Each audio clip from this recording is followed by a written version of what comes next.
Do you meet the SBA's good faith certification? Well, when you applied for your PPP loan, you made a good faith certification. Well, what is that?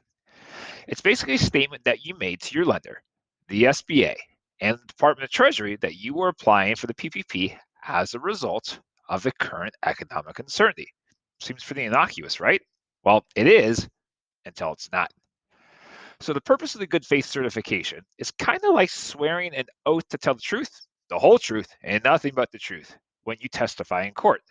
And as long as you tell the truth, well, nothing to worry about until that pesky attorney discovers some inconsistencies in your story. You thought they were minor. You might not have even remembered them. Suddenly, you're on the stand and you're being accused of perjury, lying under oath, facing jail time. Your heart begins to race. You wonder, what have I gotten myself into? Well, that's your good faith certification. So, what happened today? Well, as part of your application, you were required to make a good faith certification that things were really, frankly, really messed up and that you really needed this money because of COVID-19. And if not, the government was going to knock, knock, knock on your door and show up and ask for all that money back and potentially subject you to additional penalties.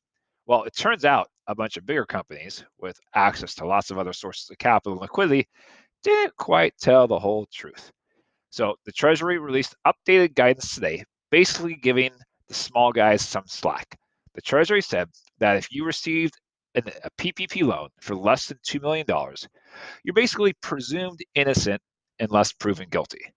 They assume that you made that certification in good faith. Score one for the little guy. Now, of course, that doesn't mean you could just do whatever you want with your loan. This is a country of rules and laws, after all. And you still have to prepare an accounting package that demonstrates exactly how you spent the money over the covered period. It's only 56 days, but it does give the small guy a bit more breathing room to navigate all the uncertainty around this PPP loan forgiveness process. So what's your experience been thus far in budgeting and planning for the PPP? On our side, we're seeing shortfalls anywhere between $15,000 and $70,000 per business. Tell me your experience in the comments below.